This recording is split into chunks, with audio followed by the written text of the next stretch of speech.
Hey witches, this is Dawn, and this is another episode of Witchy Wisdoms Wednesdays. And this week's topic is about healing spells.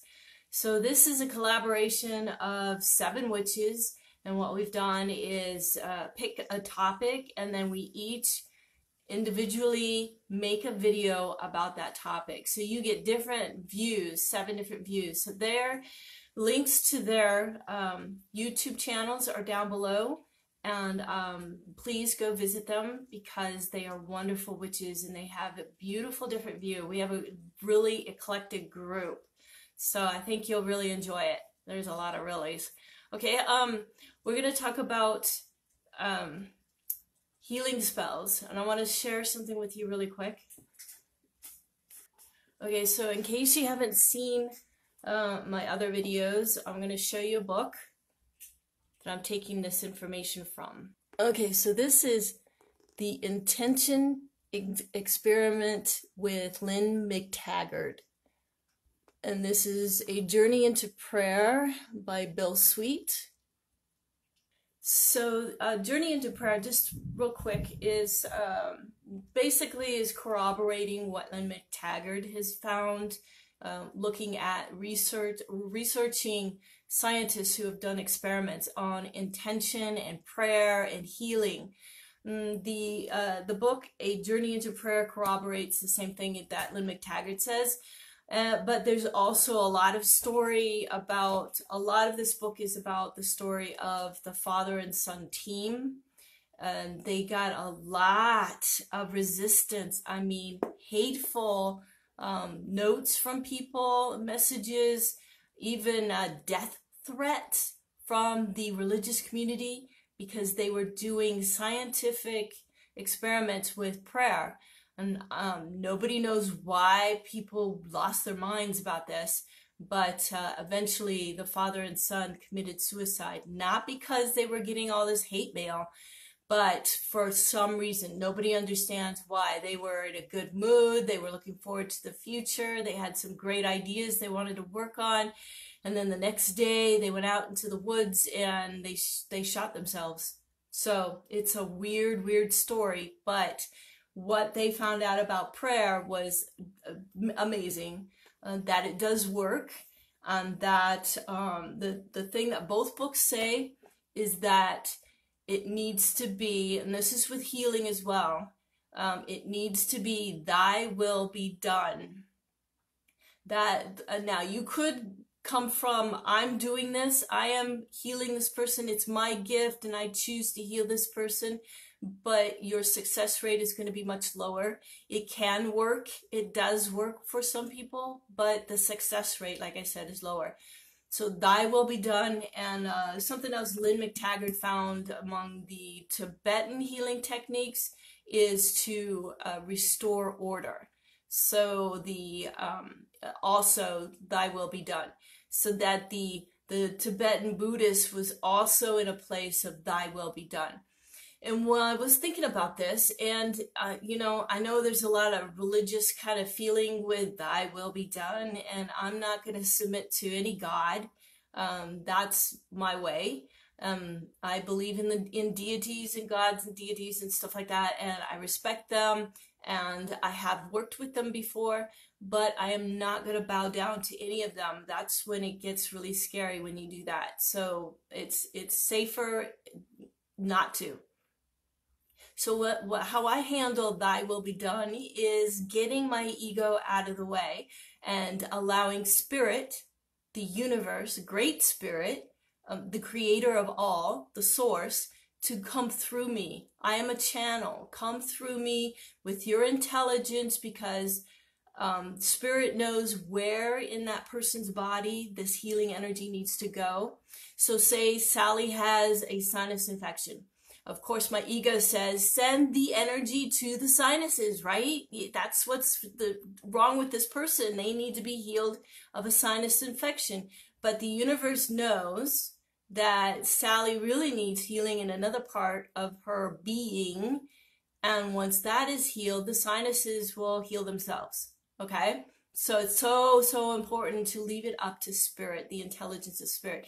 If you're trained in Reiki, you understand this already. Reiki comes through, has an intelligence of its own. The system is programmed. You've heard me talk about programming your dowsing system, programming your tarot reading, card reading system, programming your magic. Your rituals it's a program, and you're communicating with spirit. Okay, so it's very important to get your ego out of the way, and that's really what's going on. You want the intelligence of the universe, spirit, great spirit, whatever you call it, to come through you, and because it knows where to go. Okay, so now that I've said all that, I want to show you my little setup up here. Setup up. Now, I want to tell you that Skip has been sick, unwell. I got hair in my mouth. He went through a 4.5-hour surgery. Oh my gosh. My heart was breaking for him. He's in a lot of discomfort. Just not so much pain, but a lot of discomfort. So I've been doing this meditation for a while now, where I send him healing energy, Reiki energy. I draw the symbols in my mind over his body, and I send him, and this is really early in the morning when he's asleep, which I feel is a good time to send anybody healing energy, because their mind is quiet and they're receptive. They don't have distractions. So I was doing this, and it seemed to work for the problems he was having with his lower body, but not for what was going on up here. So I am making a change to how I do this. And this is the first day that I'm doing it this way. In Reiki, if you're Reiki trained, we're taught, or at least I was taught, to use a proxy. So that could be a stuffed animal. And so being a witch, I've got puppets. So I made a bunch of puppets for my friends. And so I can send them energy. But so I made one for Skip, and I want to show it to you and show you my setup and what I'm going to do next, okay? Okay, I think you can see everything. It's a very simple setup, which is what I prefer. I don't get really elaborate. I like to get to the point.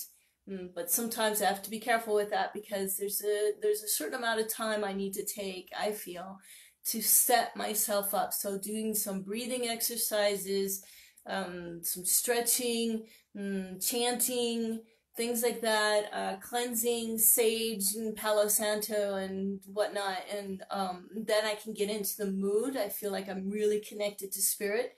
I want to show you something I like to do when I'm ready to get started. This is a chime. I know a lot of people use bells, and that's cool too, but I really like this chime. Listen.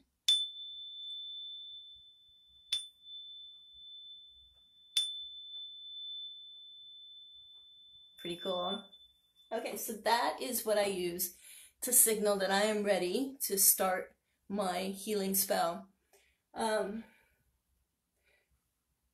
So I have a simple poppet.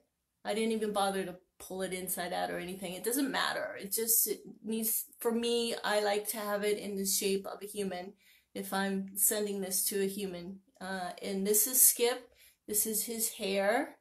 And there's shungite and a quartz crystal in here. And so this represents Skip.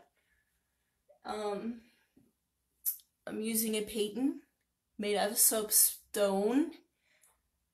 And that is my center of my altar. Then blue cloth, I'm going to wrap him up, because I'm going to add some things and I want to keep it all together. But this blue to me signifies or represents healing energy, so I wanted to use blue.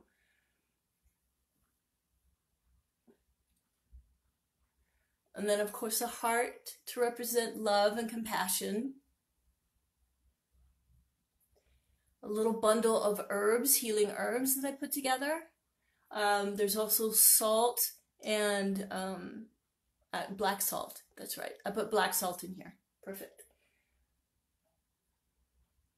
And then, I don't know if anybody else has done this, but this is a little bundle of nutritional supplements to increase his the nutrients that his body needs.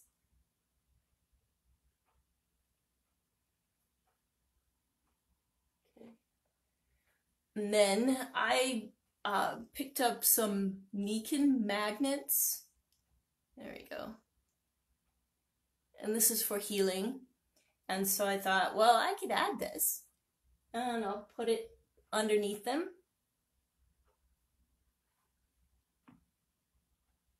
That can assist with the healing. Okay, then I'm just going to wrap them up real quick. Okay, so he's all bundled up and all secure and snug. This white candle, I used a white candle to represent spirit. And I call on this candle to hold the vibration of spirit, of pure love and light and pure source energy to radiate out into the room, to hold the vibration so that no toxic energy can come in to this space. So it keeps it safe and keeps it a high healing vibration. And then, of course, my amazing Tibetan crystal, which is very, very good for healing. It has, the way I know that is because it has some kind of where it broke off and then regrew, so it healed itself. Okay. So that's it. How I get started, if you know Reiki, you already know this, but if you don't, you can use this as well.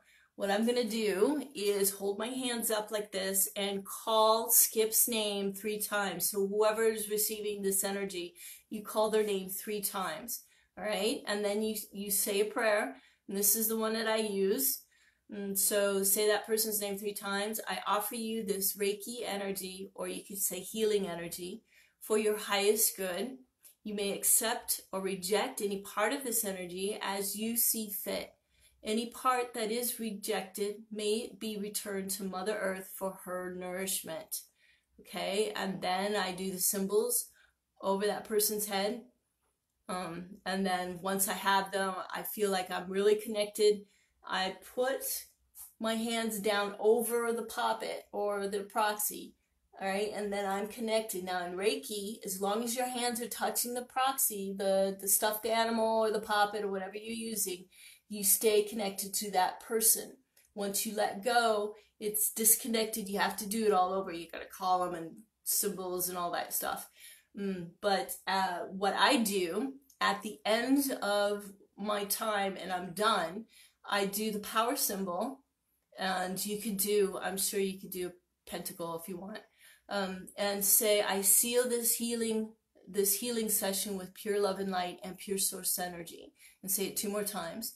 And then I say, and I call on this healing energy to continue to flow as long as it is needed. Okay, so that's what I do. And then once I'm done, I can break that connection with them, and that flow of energy is going to continue going to Skip, because I did that seal at the end. I think that's it. That's pretty much it. So I'm just going to get prepared. I'm going to do my breathing and mantra. I'm going to do some sage and Palo Santo and all that fun stuff, okay? And hopefully this helped you, and this gives you some ideas for yourself if you want to do some healing, send some healing to somebody. Just remember, thy will be done. You're asking spirit to flow through you. And remember, when you're connected in Reiki anyway, when you are connected to that person, your mind is also connected to them. So remember to pay attention to your thoughts. Make sure your thoughts are on love, compassion. Really connect with compassion. That is another key thing Lynne McTaggart said, is that if you feel for that person, the more connected you are to that person, the more successful your healing intention is going to be towards them, okay? So that's it. Please visit the other witches. Their links are down below, and take a look at their videos and leave us comments. That's very much appreciated. So do something today that brings you joy and makes you feel good. Love you all, and until next time, blessed be.